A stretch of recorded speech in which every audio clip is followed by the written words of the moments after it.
వాక్యాన్ని మనం ధ్యానించుకున్నాం. మరలా ఒకసారి దాన్ని ప్రభువు పేరిట మనం ధ్యానించుకుందాం. 30వ కీర్తన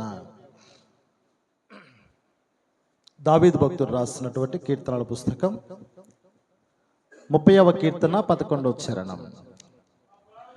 నా ప్రాణము మౌనముగా ఉండక నిన్ను కీర్తించున్నట్లు నా అంగలార్పును నీవు నాట్యముగా మార్చి ఉన్నావు అంటాడు. చదవబడినటువంటి వాక్య భాగం దావీదు గారు తన హృదయ లోతుల్లో నుంచి, తన అనుభవాల్లో నుంచి, తన జీవితం అనుభవించినటువంటి ఆ సత్యం ఏదైతే ఉందో ఆ సత్యాల్లో నుంచి ఎంతో ఎంతో ఎంతో ప్రాముఖ్యమైనటువంటి మాట ఇది నా జీవితంలోని అక్కడ రూఢిగా నమ్ముతూ విశ్వసిస్తూ ఆ మాట అక్కడ రాస్తూ ఉన్నాడు. నా ప్రాణమా, నువ్వు నాలో మౌనంగా ఉండొద్దు. నువ్వు నాలో మౌనంగా ఉండకుండా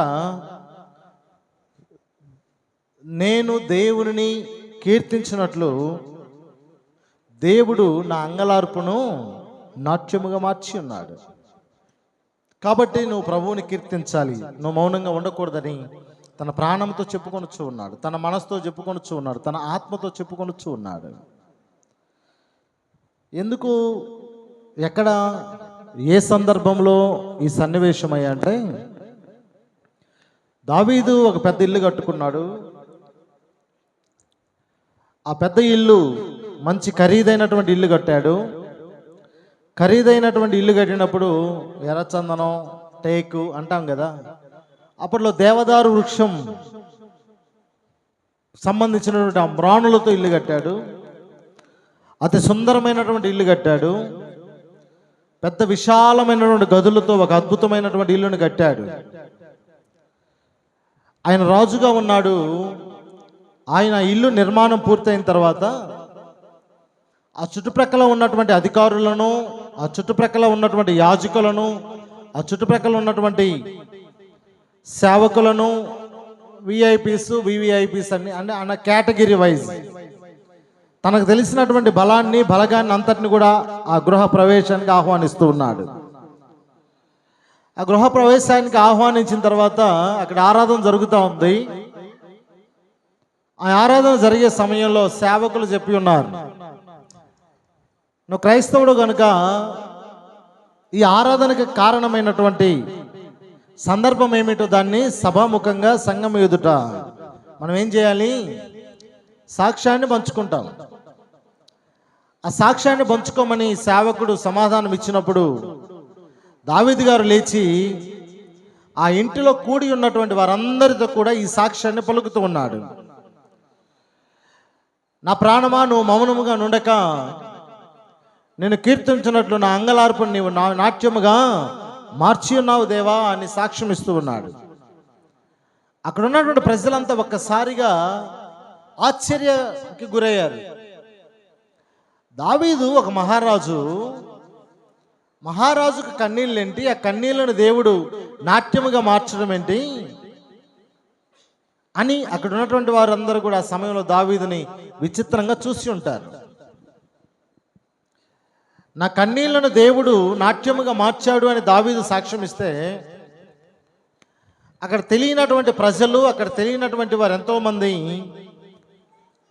ఈయనకేంటి కన్నీళ్ళు, ఈయనకేంటి బాధలు, ఇతనేం సామాన్యమైన వ్యక్తి కాదు కదా, ఎవరు దావీదు, అతను ఒక రాజు, ఆయన ఒక చక్రవర్తి, అతనికి ఆస్తికి కొదువలేదు, అంతస్తుకు కొదువలేదు, సర్వసంపదలు కలిగి ఉన్నటువంటి వ్యక్తి, మంచి గౌరవం కలిగినటువంటి వ్యక్తి, సర్వ సమృద్ధిని కలిగి ఉన్నటువంటి వ్యక్తి, సుఖ సౌఖ్యాలతో ఉన్నటువంటి వ్యక్తి, సకల భోగాలు ఉన్నటువంటి వ్యక్తి, ప్రపంచంలో తనకి కావాల్సిన దాన్నంతటిని కూడా తన దగ్గరకు తెప్పించుకొని అనుభవించగలగటానికి శక్తి కలిగినటువంటి వ్యక్తి సాధారణంగా లేచి నా కన్యలను నాట్యముగా మార్చావు అని సాక్ష్యం ఇస్తూ ఉన్నాడే, ఏంటి ఆ కన్నీళ్ళు అని అక్కడ ఉన్నటువంటి వారికి చాలా మందికి అర్థం కాకపోవచ్చు ఆ రోజు. ఆమేన్. చాలాసార్లు ఇక్కడ ఉన్నటువంటి మిమ్మల్ని కానీ నన్ను కానీ మనందరినీ చాలామంది కొన్నిసార్లు తప్పుగా అర్థం చేసుకుంటూ ఉంటారు. మనం కలిగి ఉన్నటువంటి ఘనతను బట్టో, మనం కలిగి ఉన్నటువంటి సంపదను బట్టో, ప్రస్తుతం అనుభవిస్తున్నటువంటి ఈ సాక్ష్యాన్ని బట్టి ప్రజలు సరిగా మనల్ని అర్థం చేసుకోకపోవచ్చు. దావీదు మహారాజు, దావీదు భక్తుడు అన్నట్టే, నా కన్నీళ్లను నువ్వు నాట్యముగా మార్చావు ప్రభువా అని అన్న రీతిగానే ప్రతి ఒక్కరి జీవితంలో కన్నీళ్లు అనేది ఖచ్చితంగా అది తథ్యం. అది ఒక బంధువులాగా అప్పుడప్పుడు మన జీవితంలోకి వస్తూ పోతూ ఉంటుంది. దావీదు గారు చెప్పినటువంటి ఆ సాక్ష్యం నీ జీవితంలోనూ, నా జీవితంలోనూ, మనందరి జీవితంలోనూ ఏదో ఒక రోజు వచ్చిపోయినటువంటి రోజే ఉంటుంది ఖచ్చితంగా. దావీదు గారు ఆ సాక్ష్యం ఇచ్చడానికి బలమైన కారణం ఏంటయ్యా అంటే, దావీదు ఇల్లు వదిలి అడవుల్లో, గుహల్లో, కొండల్లో, రకరకాలైనటువంటి మరుగు ఉండేటువంటి చోట్ల తన జీవిత కాలాన్ని గడిపినటువంటి సంవత్సరాలు ఎన్నో ఉన్నాయి తన జీవితంలో. మనం చదువుతూ ఉంటాం బైబిల్లో, సౌలు తరుముకున్నప్పుడు ఎక్కడెక్కడ దాక్కున్నాడు అని, గొర్రెలు కాయటానికి వెళ్ళినప్పుడు ఎక్కడెక్కడ ఉన్నాడు అని మనం చదువుతూ ఉంటాం. ఇంచుమించు ఒక 40 సంవత్సరాల పాటు దావీదుకు ఒక స్థిరమైనటువంటి నివాసం లేదు. ఏం లేదు? మనకన్నా స్థిరమైన నివాసం లేకపోతే రెంట్ కట్టి బాడీలలో ఉన్నాం. కానీ దావీదుకి ఒక స్థిరమైనటువంటి నివాసం లేదు. ఊరు తిరిగేవాడు. ఏం తిరిగేవాడు? ఊరు తిరిగేవాడు. మనం ఒక ఇంటి నుంచి మరొక ఇల్లు షిఫ్ట్ అవ్వాలంటే ఎంత కష్టం, అవునా కాదా? కానీ దావీదు ఊరు వదిలి ఊరు వెళ్ళేవాడు. ఇంకెంత కష్టపడాలి? తను ఊరు వదిలి ఊరు వెళ్ళేటప్పుడు ఎన్నో బాధలు,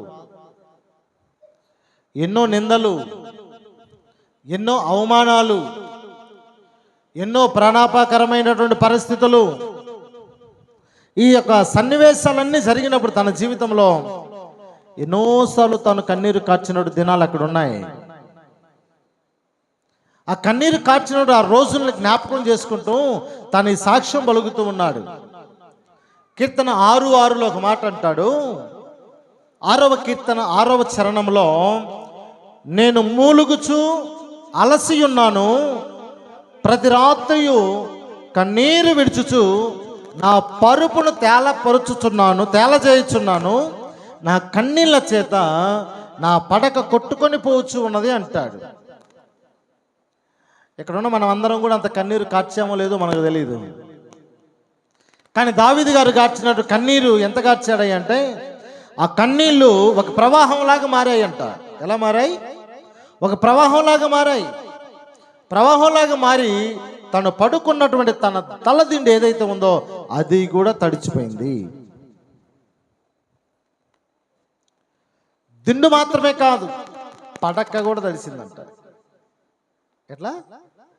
దిండు మాత్రమే కాదు, ఆ దిండు కింద ఉన్నటువంటి, ఇప్పుడు మనం బెడ్షీట్ వేస్తాం, బెడ్షీట్ పైన తలదిండు వేస్తాం. ఆ దిండు తడవటం మాత్రమే కదా, ఆ దిండు తడచి ఆ దిండు కింద పరిచున్నటువంటి ఆ పరుపు ఏదైతే ఉందో ఆ పరుపు కూడా తడిచిందంటాడు. అంటే ఎంత ఏడ్చాడు, ఎంత ఏడ్చుంటాడు? ఆ ఏడుపుని అంచనా వేయటానికి ఈ ఒక్క రెఫరెన్స్ చాలు. హల్లెలూయా. ఆయన ఎంత ఏడ్చారని చెప్పడానికి. ఇంట్లో వారి వల్ల ఆపద, తనతో ఉన్నటువంటి వారితో ఆపద, అతనికి సమీపంగా ఉన్న వారితో ఆపద, అందరితో తన చుట్టూ ఉన్నటువంటి వారితో ఆపద. అలాంటి ఆపదల్లో, అలాంటి బాధల్లో ఇల్లు వాకిలు వదిలి అరణ్యవాసం చేస్తూ 40 సంవత్సరాలు ప్రజలకి, జనాలకు దూరంగా బ్రతికాడు దావీదు. 40 సంవత్సరాల తర్వాత దేవుడు ఆశీర్వదించి ఒక మంచి ఇల్లు కట్టుకోవటానికి అవకాశం ఇచ్చి, నువ్వు స్థిరపడు, బలపడు, గౌరవంగా ఉండని దావీదును ఆశీర్వదిస్తే, ఆశీర్వదించబడినటువంటి పిదప ఒక మంచి ఇంటిని కట్టుకొని ఆ ఇంటిలో సాక్ష్యం ఇస్తూ తను గడిపినటువంటి జీవితాన్ని అంతటిని జ్ఞాపకం చేసుకుంటా ఉన్నాడు. అయ్యా, నా కన్నీళ్ళని నీవు నాట్యముగా మార్చావు అంటే దాని అర్థం ఏంటంటే, పాత రోజులను ఎవరు కూడా మర్చిపోకూడదు, గడిచిన దినాలను ఎవరు కూడా మర్చిపోకూడదు. ఈరోజు కన్నీళ్లు కారుస్తూ ఉన్నటువంటి వారికి సాక్ష్యము చెప్పే రోజు ఒకానొక రోజు మీ జీవితంలో కూడా వస్తుంది. ఈరోజు కన్నీళ్లు గార్చి బాధపడే వారికి ఒకే మాట దేవుడు సెలవిస్తూ ఉన్నాడు, నీ జీవితంలో కూడా ఈ కన్నీరు నాట్యముగా మారే రోజు వస్తుంది. దావీదు జీవితంలో అలాంటి రోజు రావడానికి 40 సంవత్సరాలు పట్టింది. హల్లెలూయా. దావీదుని హెచ్చించినట్టే తగిన రీతిగా దేవుడు నిన్ను హెచ్చిస్తాడు. దావీదు కన్నీటిని నాట్యముగా మార్చిన దేవుడు తగిన సమయంలో నీ కన్నీటిని కూడా నాట్యముగా మారుస్తాడు. అది నమ్మాలి, అది విశ్వసించాలి. నేను ఒకసారి మీకు చెప్పాను, మన జీవితంలో బలమైనది ఏంటి అనేది మనం గమనిస్తే, బలమైన వస్తువు ఏది? బలమైన వస్తువు ఏది? బలమైన వస్తువు ఏది? ఏంటి చెప్పండి, మీరు వాడే దాంట్లో ఏంటి బలమైన వస్తువు? ఇనుము బలమైన వస్తువు. ఏంటి? ఏం బలమైన వస్తువు? ఇనుము ఒక బలమైన వస్తువు. అవునా కాదా? అవునా కాదా? నువ్వు దేన్నైనా ఏమన్నా చేయగలవు, కానీ ఇనుముని మనమేమి చేయలేము. తనకై తాను తుప్పు పెట్టిపోతే తప్ప. మనం చూస్తున్నటువంటి ఈ దినాల్లో ఇనుము ఒక బలమైన వస్తువు. ఆ ఇనుమును కరిగించగలిగినటువంటి శక్తి నిప్పుకుంది. ఉందా లేదా? ఆ నిప్పు ఇనుమును కరిగించగలదు, కానీ ఆ నిప్పుని ఆర్పగలిగే శక్తి నీళ్ళకుంది. నిప్పుని నీళ్లు ఆర్పగలవు, కానీ ఆ నీటిని మనిషి తాగగలడు. అవునా కదా? మనిషి నీటిని తాగుతాడు, కానీ మనిషిని భయపెట్టేది ఒకటి ఉంది, మరణం. మరణం అన్నిటికంటే ఏంటి? బలమైనది. కానీ అన్నిటికంటే బలమైనటువంటి ఆ మరణాన్ని జయించగలిగిన శక్తి ఒకటి ఉంది, అది నీ విశ్వాసం. నమ్ముట నీ వలనైతే నమ్మువానికి సమస్తం కూడా. దేవుడు అంటాడు, నీ విశ్వాసమే. కాబట్టి చెప్పినవన్నీ బలమైనవి కాదు, నీ విశ్వాసం బలమైంది. చనిపోయిన మనిషి కూడా బ్రతకగలుగుతున్నాడంటే అది నీ విశ్వాసమే.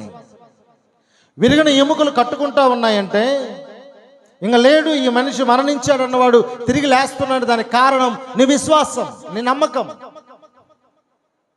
ఆ నమ్మకం, ఆ విశ్వాసం దేవుని మీద దావీదుకు. ఏ రోజైనా నా దేవుడు నన్ను ఆశీర్వదిస్తాడు అని దావీదు తనకు తెలిసినటువంటి ఆ గానములతో, స్తుతి గానములతో దేవుని స్తుతించేవాడు. ఏ రోజు దేవుణ్ణి స్తుతించడం ఆయన మానలా. అవునా కదా? తనకు ఇచ్చినటువంటి ఆ కళ ఏదైతే ఉందో దాంతో దేవుణ్ణి ఆయన స్తుతించేవాడు. ఈరోజు నువ్వు కూడా, నువ్వు బాధ వచ్చిందని కృంగిపోకూడదు, కష్టం వచ్చిందని కృంగిపోకూడదు, ఏదో జరిగిపోయిందని నువ్వు దిగులు పడి ఇంట్లో కూర్చోకూడదు. నీకు తెలిసిన విధముగా దేవుణ్ణి స్తుతించాలి, నీకు తెలిసిన విధముగా దేవుణ్ణి ఆరాధించాలి. ఎందుకంటే దేవుడు నీకంటూ ఒకనొక రోజు ఉంచి ఉన్నాడు. ఆమేన్. దావీదుని హెచ్చించిన దేవుడు నిన్ను హెచ్చిస్తాడు. దావీదు కన్నీళ్లను తుడిచిన దేవుడు నీ కన్నీళ్లు తుడుస్తాడు. దావీదు జీవితంలో నాట్యాన్ని దయచేసిన దేవుడు నీ జీవితంలో కూడా నాట్యాన్ని దయచేస్తాడు. ఆ విశ్వాసం, ఆ నమ్మకం నీకు ఉండాలి. ఎందుకంటే విశ్వాసం కంటే బలమైనది ఏది లేదు. నిరీక్షణతో కూడినటువంటి విశ్వాసం మనకు కావాలి. ఇక్కడ అంటాడు దావీదు 126వ కీర్తన 5వ చరణంలో, 126వ కీర్తన 5వ చరణం, కన్నీళ్లు విడుచుచు విత్తువారు సంతోషగానంతో పంటకు వస్తారు. విత్తటం అనేది పంట యొక్క ఆ క్రమంలో విత్తటం అనేది ఏ దశ? ఆరంభ దశ. విత్తడం అనేది ఆరంభ దశ. ఆశీర్వాదాలకు ముందు కన్నీళ్ళు వస్తాయి. ఆశీర్వాదాలకు ముందు నీ జీవితంలో దుఃఖం వస్తుంది. ఆశీర్వాదాలకు ముందు నీ జీవితంలో కొరత ఉంటుంది. ఆశీర్వాదాలకు ముందు నీ జీవితంలో బాధలు వస్తాయి. అన్నీ నీ జీవితంలో ఉంటాయి, కానీ ఆ కన్నీళ్ళు ఎప్పటికీ శాశ్వతము కాదు. ఆమేన్. నీ జీవితంలో ఉండే బాధలు ఎప్పటికీ శాశ్వతం కాదు. నీ జీవితంలో ఉండే కన్నీళ్లు ఎప్పటికీ శాశ్వతం కాదు. నీ జీవితంలో ఉండే దుఃఖం ఎప్పటికీ శాశ్వతం కాదు. నీ జీవితంలో ఉండే కొరతలు ఎప్పటికీ శాశ్వతం కాదు. నీకున్న కష్టాలు, బాధలు, నష్టాలు, వేదనలు, అనారోగ్యం, బలహీనత ఇవేవి కూడా నీ జీవితంలో శాశ్వతం కాదు. ఎందుకు అంటే సంతోష గానములతో పంట కోసేటువంటి ఒక శుభదినం నీ జీవితాల్లో దేవుడు దయచేస్తాడు. హల్లెలూయా. దేవుడు స్థిరపరుస్తాడు. ఒక మంచి మాట అని చెప్తాను. ఈరోజు మన హృదయంలో మనం లిఖించుకోవాల్సిన మాట. అక్కడ అంటాడు, కన్నీరు విడుచుచు విత్తువారులారా, ఎదకోతతో బాధపడుతున్నటువంటి సంగమా, ఆ బాధ ఈ బాధ, ఆ సమస్య ఈ సమస్య, కొందరు చెప్పుకునే బాధలు, కొందరు చెప్పుకోలేని బాధలు, రాత్రులు ముసుగు వేసుకుని నిద్ర పట్టక కన్నీళ్లు గడిపినటువంటి రాత్రులు ఏవైతే ఉన్నాయో అవన్నీ కూడా ఒకానొక రోజు ముగింపు దశకు వస్తాయి నీ జీవితంలో. హల్లెలూయా, హల్లెలూయా. నువ్వు పలకరించు, ఏంటి నువ్వు మెత్తగా ఉన్నావు? అబ్బాయి ఏం లేదండి. లేదు చెప్పు, పర్వాలేదు, ఏం లేదు అని మనిషి అటు దాటిన తర్వాత చెప్పుకుని ఉంటే బాగుండేమో, చెప్పుంటే బాగుండేమో, చెప్పుంటే సమాధానం దొరికేదేమో, ఎందుకు చెప్పలేకపోయాను, ఎందుకు వాళ్ళకి చెప్పబుద్ధి కాలేదు అని బాధపడతా పోయిన రోజులు ఉంటాయి కొంతమందికి. ఒక అన్న ఒక చెల్లెలకి ఫోన్ చేశాడు. అప్పుడే ఏదో జరిగింది ఆ ఇంట్లో. ఏమ్మా మెత్తగా ఉన్నావు? ఏం లేదన్నయ్య. లేదు, నీ స్వరం చాలా డల్గా ఉంది. లేదు, ఇప్పుడు నిద్ర లేచాను, ఏదో ఇంట్లో పని చేసి వచ్చాను. లేదమ్మా ఏడ్చినట్టుంది. ఏం లేదన్నయ్య. సరే అమ్మా, ఓకే అన్న అర్థం చేసుకుని ఫోన్ పెట్టిన తర్వాత ఏడ్చే సిస్టర్స్, స్త్రీలు ఎంతోమంది ఉన్నారు. మా అన్నకు చెప్పుకొని ఉంటే బాగుండేమో, మా అన్నతో మా అమ్మ నాన్నతో చెప్పుంటే మా ఇంట్లో కష్టం తీరేదేమో అని చెప్పుకోలేక, ఎందుకులే మళ్ళీ నా భర్తకి నా ఇంటికి అవమానం ఎందుకు అని అన్ని రకరకాలైనటువంటి భావనలతో ఎంతోమంది వారి కన్నీటిని వారి గుండె లోతుల్లో దాచుకున్నటువంటి వారు ఎంతోమంది ఉన్నారు. అలాంటి వారికి నేను సెలవిస్తున్నటువంటిది ఏంటంటే, ఈ ఆదివారం, ఈ ఏప్రిల్ మాసం ఈ ఆదివారం రోజున 27వ తేదీన నీ జీవితంలో నువ్వు విత్తనం వేయబోయే రోజు ఇది. హల్లెలూయా. నీలో బాధ ఉంది, బాధ అనే విత్తనాన్ని ఇక్కడ వేయి. నీలో కష్టం ఉంది, నీకు నష్టం వచ్చింది, నీలో చెప్పుకోలేని బాధలు ఉన్నాయి, వాటన్నిటిని కూడా ఈరోజు దేవుని మందిరంలో ఒక విత్తనంలాగా ఇక్కడ నాటు. నువ్వు కార్చే ప్రతి కన్నీటి బొట్టు ఒక విత్తనంతో సమానం. ఆ కన్నీటి బొట్టు నువ్వు మనుషుల దగ్గర ఎవరెవరి దగ్గర కార్చే బదులు దేవుని మందిరంలో కానీ నువ్వు కార్చగలిగితే ఒక కన్నీటి బొట్టు ఒక విత్తనంతో సమానం. హల్లెలూయా. బాధపడవలసిన అవసరం లేదు, భయపడవలసిన అవసరం లేదు. నువ్వు కన్నీరు కార్చేటటువంటి ఆ కన్నీటి చుక్క దేవుని సన్నిధిలో కానీ పడిందంటే అది ఒక విత్తనంతో సమానం. కాబట్టి ఆ కన్నీటి బాధకు తగినటువంటి పంటను నువ్వు కోస్తావు. ఆమేన్. ఆ పంటను కోసే రోజు అధికమైన సంతోషం నీ జీవితంలోకి వస్తుంది. అయ్యా, ఇదిగో నా కన్నీటి బొట్టు ఒక విత్తనంతో సమానమని ఈ మందిరంలో కన్నీటి బొట్టు విడిచి బయటికి వెళ్ళా, నా జీవితాన్ని నువ్వు మార్చావు అని ఏదో ఒక రోజు నువ్వు ఒక సాక్షిగా నిలబడి స్తుతి ఆరాధన ఏదో ఒక రోజు నువ్వు కనబడి కృతజ్ఞత ఆరాధన నువ్వు జరుపుకుంటావు. అలాంటి కృప కలిగిన దేవుడు నువ్వు నేను ఆరాధిస్తున్నటువంటి దేవుడు. ఆమేన్. సోమవారం నుంచి శనివారం దాకా కష్టపడ్డట్టే ఉంటాం, ఆరాధన ఉందనేసరికి మనకు సంతోషంగా ఉంటాం. పగలంతా కష్టపడ్డట్టే ఉంటాం, కుటుంబ ఆరాధనలో కలుసుకునేసరికి ఏ బాధ లేనట్టు దేవునికి ప్రార్థన చేస్తాం. అవునా కదా? అంటే అందుకే దేవుడు అంటాడు, దుఃఖపడిన వారమైనట్లుండి ఎల్లప్పుడూ సంతోషించేవారమంట క్రైస్తవులం. ఎట్లా? దుఃఖం ఉంటుంది మన జీవితంలో, మన జీవితంలో బాధ ఉంటుంది, అయినా మనం ఎలా కనపడతాం ఇతరులకి? సంతోషంగా ఉండే. 2వ కొరింథీయులకు రాసిన పత్రిక 2వ కొరింథీ 6వ అధ్యాయం, కొరింథీయులకు రాసిన 2వ పత్రిక 6వ అధ్యాయం 10వ వచనం సెకండ్ లైన్లో చూస్తే,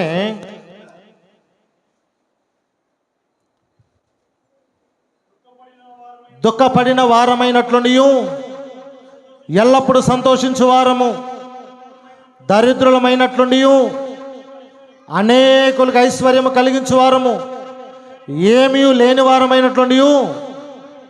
హల్లెలూయా, హల్లెలూయా, హల్లెలూయా. నువ్వు ఉండేది ఆడా? చెన్నై మహాపట్టణం అనే ప్రాంతంలో ఉన్నటువంటి ఆవడిలో ఒక ప్రాంతంలో నువ్వు ఉన్నావు. కానీ యాడో ఒక మూలన ఉన్నటువంటి నీవు దేశ క్షేమం కొరకు ప్రార్థన చేస్తావు. అవునా కదా? ఎక్కడో ఆవడిలో ఉండే నువ్వు అమెరికాలో ఉండే వారి కొరకు ప్రార్థన చేస్తావు. అది కృప అంటే. హల్లెలూయా. అంటే మనం ఎక్కడున్నాం అనేది కాదు, ఎక్కడున్నా సమస్తము కలిగినటువంటి వారం. నీలో దుఃఖం ఉంది, కానీ ఎదుటి వారికి ఓదార్పుని చెప్పే శక్తి దేవుడు నీకు ఇచ్చాడు. అమ్మ నీ కొరకు నేను ప్రార్థిస్తానంటాం మనం. వెంటనే ఎవరైనా వచ్చి ఏడుస్తూ ఉంటే ఓదార్పుని చెప్పి వారి కొరకు మనం ప్రార్థన చేస్తాం. మన దగ్గర ఏమీ లేకపోవచ్చు, మన వరకే ఉన్నా కూడా ఎదుటోళ్ళు వచ్చి కష్టపడుతున్నారని తెలిస్తే మన ఇంట్లో వాళ్ళకి వేసి ఇస్తాం. పర్వాలేదులే, మనం 2 పూటలు తిన్నాం కదా, వాళ్ళకి ఒక్క పూట కూడా లేదా ఒక్క పూట వాళ్ళని తిన్నాయని మనసు కలిగినటువంటి వారం మనం. హల్లెలూయా. ఏమీ లేని వారమే, కానీ సమస్తం ఉన్నవారం. ఆమేన్. ఎట్లా? మనకేమీ లేదు, కానీ సమస్తం ఉన్నవారమే. హల్లెలూయా. తిమోతికి రాసినటువంటి మొదటి పత్రిక 6వ అధ్యాయం 17వ వచనం చూస్తే,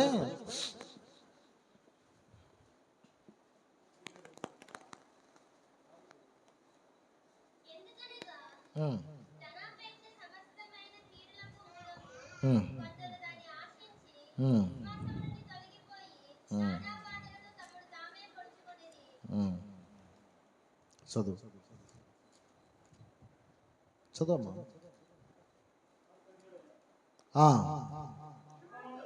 ఎస్.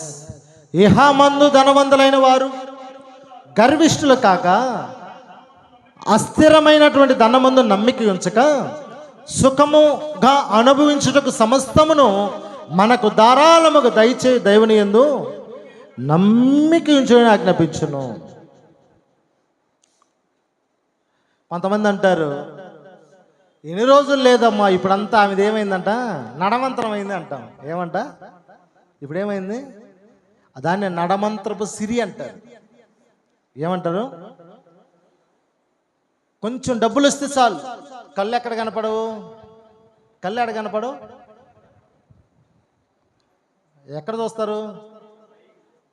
రోడ్డు ఉండేది ఏడా? కింద. కానీ వాళ్ళు ఎక్కడ చూస్తారు? కొంచెం డబ్బులు వచ్చినా లేదా కళ్ళు కూడా కనపడటం లేదంటాం. అంటాం మనం అని ఉంటాంలే, అనకుండా ఎందుకు ఉంటాం, ఎవరో ఒకరిని అని ఉంటాం మనం. కింద చూడరు వాళ్ళు, ఎక్కడ చూస్తారు? ఆకాశం వైపు చూస్తారు. కొంచెం ధనం వచ్చిందంటే చాలు, వాడిని మనం పట్టుకోలేము. కొంతమంది అందును గట్టి అంటారు, ఏంటి ఆ ఎక్క మాట్లాడకుండా వెళ్తుంది అంటే, వచ్చిందిలమ్మా ఈ మధ్య డబ్బులు, అంతా నడమంతరంగా ఉంది అంటావా? అనేవాళ్ళమే.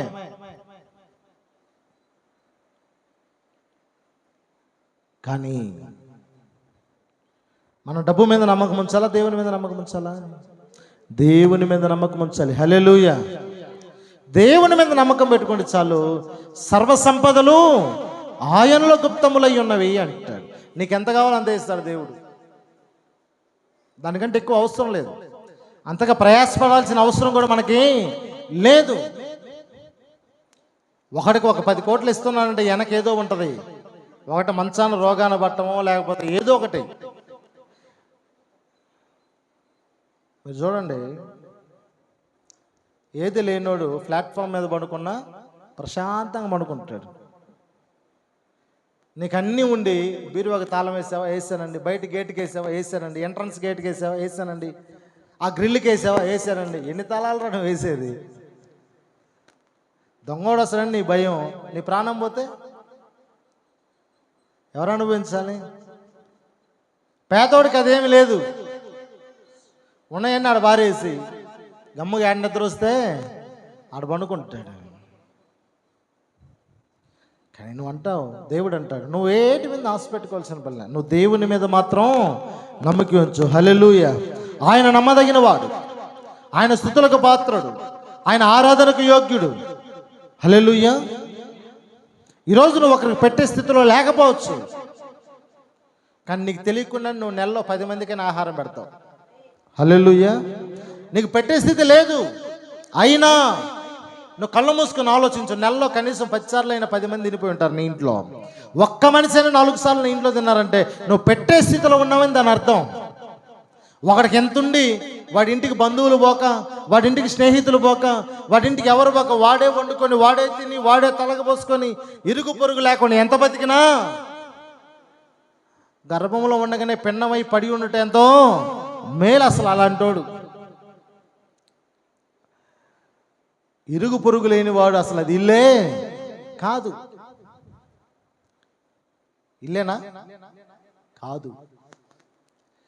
కాబట్టి నెలలో ఒకసారైనా కనీసం ఒకరికైనా భోజనం పెట్టగల కృప నాకు దయచే ప్రభువుని మనం ప్రార్థన చేయాలి. ఆమేన్. ఈ నెల నుంచి మీరు 10 మందికి భోజనం పెట్టేవారిగా దేవుడు ఆశీర్వదించును గాక. అంతకంటే కృప లేదు, ఇంకా అంతకంటే కృప లేదు. హల్లెలూయా. నేను చాలాసార్లు చెప్పాను, మా నాన్న ఒక మాట చెప్పాడు, మనం ఏ ఇంట్లో అయితే చెయ్యి కడుగుతామో, ఎట్లా ఏ ఇంటిలో అయితే చేయి కడుగుతామో ఆ ఇంటికి మనం ఏమై ఉంటామో రుణపడి ఉన్నామంటాడు. నేను ఎక్కడ తిన్న భోజనం, ఎందుకంటే మనం రుణపడి ఉంటాం ఏదో ఒక రోజు వాళ్ళకి. ఆ రుణాన్ని ఎలా తీర్చుకోగలం అంటే ఒక పూట భోజనం పెడితే ఆ ఇంటికి మన రుణం అన్నట్టు, అప్పున్నట్టు. హల్లెలూయా. డబ్బులు ఇస్తేనే అప్పు కాదు.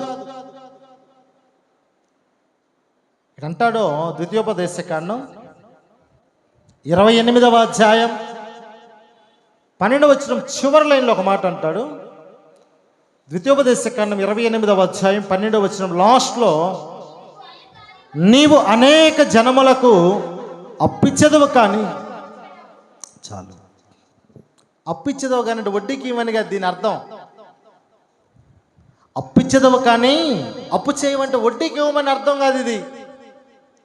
నువ్వు నలుగురికి అన్నం పెట్టినా కూడా వారు నీకు బాకీ ఉన్నట్టే. హల్లెలూయా. బైబిల్లో యోబు అనే ధనవంతుడు ఉన్నాడు. తూర్పు దిక్కున అతనికంటే ఐశ్వర్యవంతుడు మరొకరు లేడు. దేవుడు అధికంగా ఆశీర్వదించాడు, కానీ మరలా మొత్తం పోయింది. ఏమంటాడో, యెహోవా ఇచ్చెను యెహోవా తీసుకొనెను అంటాడు. యోబు దేవుని మీద ఆధారపడ్డాడు. డబ్బు ఈ రోజు ఉంటుంది, రేపు పోద్ది. ఆస్తి రోజు ఉంటుంది, రేపు పోద్ది. హల్లెలూయా. పోతే పోయింది. కావాలంటే మరలా ఎవరిస్తాడు? నా దేవుడు ఇస్తాడు. నేను నమ్మకం యోబుకుంది. నీకుందా? నీకుందా?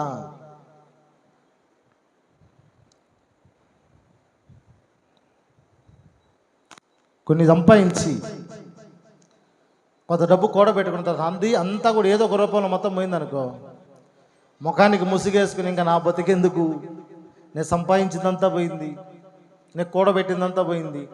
అప్పుడు చెబుతాడు, వాడు చేసిన ఫ్రాడ్ పనులన్నీ చెప్తాడు. అప్పుడు పోయినప్పుడు చెప్తాడు, నేను అది చేసి సంపాదించా, ఇది చేసి సంపాదించా, ఇలా చేసి సంపాదించా, అన్నీ కూడబెడితే అన్నీ కూడా పోయినాయి అని చెప్పి, నాది మొత్తం పోయింది, నా ఆస్తి పోయింది, డబ్బు పోయింది, ఇంకా నేను బ్రతికిన వేస్టే, బ్రతకపోయినా వేస్ట్ అని ఎలికల మందు వేసుకురమ్మంటారు. ఏం మందు? మీకు ఒక విషయం తెలుసా? 2005 దాకా ఎలికల మందులో పవర్ ఉండేది. 2005 తర్వాత ఎలికల మందులో పవర్ లేదు. ఎలికలు చంపటానికంటే మనుషులు మింగటానికి ఎక్కువ తెచ్చుకుంటున్నారు అంటారు. అందుకని ఎలికల మందులు ఏం చేశారు? డోస్ తగ్గించారు. ఎలా తెలిసిందంటే, ఎవడు ఎలికల మందు అన్నా సావలేదంట. ఇడేంద్ర ఎలికల మందు అన్నా కూడా సావలేదంటే డోసు తగ్గించారు. హల్లెలూయా. ఎలికల మందే కల్తీ అయిపోయిందంటే, ఏమందు? ఎలికల మందే కల్తీ అయిపోయిందంటే మనుషుల యొక్క మనస్తత్వాలు ఎలా ఉంటాయి? మనుషుల యొక్క మనస్తత్వాలు ఎలా ఉంటాయి? అవి కూడా కల్తీగానే ఉంటాయి.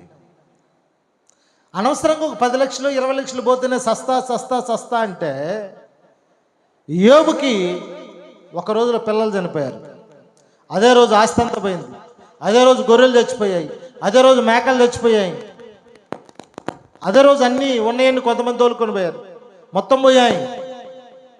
అప్పుడు ఏమవ్వాలి? ఎలుకల మందు కంటే ఇంకా స్ట్రాంగ్ అయింది ఏదన్నా ఉందేమో చూడమన్నాలి ఆయన. కానీ ఏమన్నాడు తెలుసా? యెహోవా ఇచ్చెను. ఎందుకని? నాకున్న ఈ ఆస్తి కంటే, అంటే ఏదైతే పోయిందో, పోయిన ఆస్తి కంటే, లేదంటే ఈ ప్రపంచం కంటే, ఈ భూమి ఆకాశముల కంటే విలువైనది ఏదైనా ఉంది అంటే అది నా నుంచి పోలా, అది నా కాడే ఉంది. నా దేవుడు నా దగ్గర అది దూరం చేయలా, అది నాలోనే పెట్టాడు. ఏంటది? ఈ భూమి కంటే విలువైంది, ఈ ఆస్తి కంటే విలువైంది, ఈ అంతస్తు కంటే విలువైంది. ఏంటది? ప్రాణం. ఆస్తి అంతా పోయినా కూడా ఏముంది నీలో? అన్నీ ఉన్నాయి. ప్రాణం పోయింది, నువ్వేం అనిపించగలవు? కానీ నువ్వు సంపాదించిన సంపాదనకు అంతటికంటే కూడా విలువైంది ఏందయ్యా అంటే నీ ప్రాణం. దేవుడు ఆ ప్రాణాన్ని తీసుకోకుండా దావీదుకు వదిలిపెట్టాడు. హల్లెలూయా, హల్లెలూయా. ఎలాగా విలువైందంటే దేవుడు నీకు ఇచ్చినటువంటి ఈ ప్రాణం నీకు ఒక ఆస్తి. బాగా గుర్తుపెట్టుకోండి. నువ్వు కట్టిన ఇల్లు నీ ఆస్తి కాదు, నీ బ్యాంక్ బ్యాలెన్స్ నీ ఆస్తి కాదు, లేదు నీ జేబులో ఉన్న డబ్బులు, నువ్వు వేసుకునే దుస్తులు, నీకున్న కారు, నీకున్న బైకు నీ ఆస్తి కాదు. మొట్టమొదటి నీకున్న ఆస్తి, నీ ప్రాపర్టీ ఏంటంటే నీ ప్రాణం. అది ఏ రోజు కూడా వెల పెట్టి కొనలేనిది. అది డబ్బు పెట్టి కొనగలం? మన ప్రాణాన్ని కొనగలమా? ప్రాణం పోద్ది ఇంకొక 10 నిమిషాల్లో. ₹1,00,00,000 ఇస్తామని బతికి అంటే బతికించగలిగేవాడు ఈ భూమి మీద ఎవరైనా ఉన్నారా? లేరు. అంత వెల పెట్టి కొనటానికి శక్తి చాలనటువంటి ఆస్తి దేవుడు నీకు ఇచ్చాడు. అదే నీ ప్రాణం. సరే, డబ్బు అంటే పెట్టి కొనలేకపోయినా బంగారాన్ని ఇస్తే ప్రాణం ఉంటుందా? బంగారు ఇచ్చినా ప్రాణం ఉండదు, డబ్బులు ఇచ్చినా ప్రాణం ఉండదు, ఆస్తి ఇచ్చినా ప్రాణం ఉండదు, ఐశ్వర్యం ఇచ్చినా ప్రాణం, ఏది ఇచ్చినా కూడా కొనలేనటువంటి ఆస్తి దేవుడు నీకు ఇచ్చాడు. అదేందయ్య అంటే అది నీ ప్రాణమే. ఆమేన్. ప్రాణం ఉన్నంత వరకే ఏదైనా కూడా పేరు పెట్టి పిలిచేది. ఇప్పుడు మొన్న మా పెదమ్మ చనిపోయింది, ఆమె పేరు మస్తానమ్మ. ఏం పేరు? ఒకడు వచ్చారు నా దగ్గరికి, మస్తాన్ పెద్దమ్మని ఎప్పుడు తీసుకొస్తారంట. అందులో బాడీ ఎప్పుడు వస్తుందంట? మస్తాన్ పెద్దమ్మ ఎప్పుడు ఊరు వెళ్ళింది?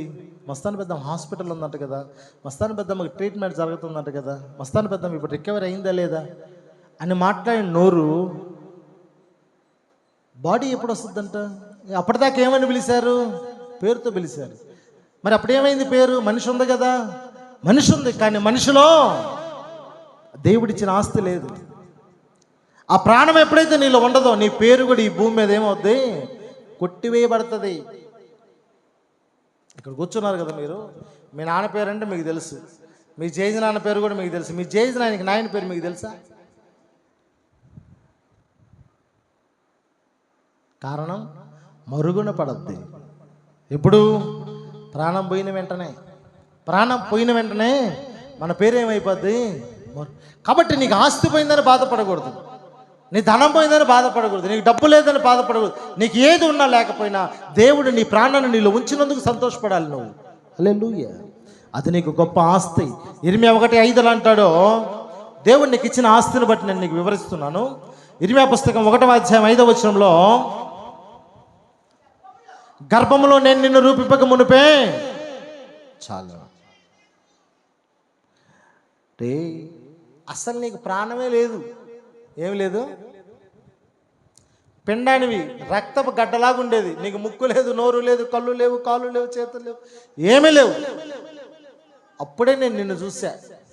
ఎవరంటున్నారు ఈ మాట? దేవుడు అంటా ఉన్నాడు.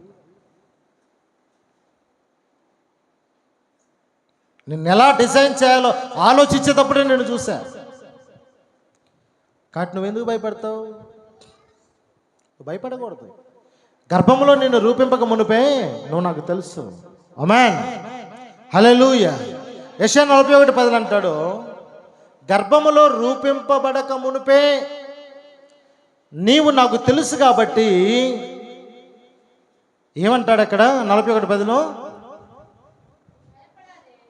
గర్భములో నువ్వు రూపింపబడ మునిపే నువ్వు నాకు తెలుసు కాబట్టి భయపడకము, నేను నీ దేవుడిని అయ్యున్నాను. దిగులు పడకము, నేను నిన్ను బలపరుస్తాను, నీకు సహాయం చేయవాడు నేనే అంటాడు. ఇంకెంతకంటే ఏం కావాలి మనకి? నువ్వు పుట్టకముందే నాకు తెలుసు నేను ఎవరినంటే నేను నీ దేవుణ్ణి, నువ్వు భయపడొద్దు, నువ్వు దిగులు పడొద్దు, నేను నిన్ను బలపరుస్తాను, నేను నీకు సహాయం చేస్తాను అంటాడు. కాబట్టి చివరిగా ఈ సమయంలో నిన్ను బట్టి నీ చుట్టూ ఉన్నటువంటి వారిని బట్టి దేవుడు సెలవిస్తున్న మాట 2వ దినవృత్తాంతముల పుస్తకం 15వ అధ్యాయం 7వ వచనం ఒకసారి చూస్తే, 2వ దినవృత్తాంతముల పుస్తకం 15వ అధ్యాయం 7వ వచనములో, కాబట్టి మీరు బలహీనులు కాక ధైర్యము వహించుడి, మీ కార్యము సఫలమగును. ఆమేన్, హల్లెలూయా. కాబట్టి ఏమంట కాగా మీరెవరు కాకూడదు, బలహీనులు అవ్వకుండా మీరు ధైర్యం వహించండి. అది పోయిందని బాధపడద్దు, ఇది పోయిందని బాధపడద్దు, అది లేదని బాధపడద్దు, ఇది లేదని బాధపడద్దు. ఎందుకంటే నీకు సహాయం చేస్తాను, నేను బలపరుస్తాను, నీ కార్యాలు సఫలపరుస్తాను. నువ్వు పుట్టకముందు నువ్వు నాకు తెలుసు కాబట్టి నువ్వు ధైర్యంగా ఉండని నీ దేవుడు సెలవిస్తూ ఉన్నాడు. ఆమేన్.